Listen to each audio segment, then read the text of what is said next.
محمد اسلم راجپورہ پوچھتے ہیں کہ حضور صلی اللہ علیہ وسلم کی طرف سے قربانی کرنی ہے، بکرے کی قیمت ہے 11,000 روپے، اگر 3 آدمی مل کر یہ 11,000 روپے جمع کریں اور اس طریقے سے قربانی کریں تو کیا یہ درست ہوگا؟ یہ قربانی کا طریقہ ٹھیک نہیں ہے، یعنی ایک حصہ ایک بندے کی طرف سے نہ ہو، بلکہ حصے میں 5 بندے، 7 بندے، 10 بندے، 3 بندے مل کر اکٹھے قیمت ادا کریں، یہ ٹھیک نہیں ہے۔ ہاں، اس کا ایک طریقہ ہو سکتا ہے،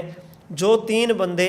اللہ کے رسول صلی اللہ علیہ وسلم کے نام کی قربانی کرنا چاہتے ہیں، وہ قیمت اکٹھی کر لیں، 11,000 روپے اکٹھے کرنے کے بعد ایک آدمی کو اس کا مالک بنا دیں،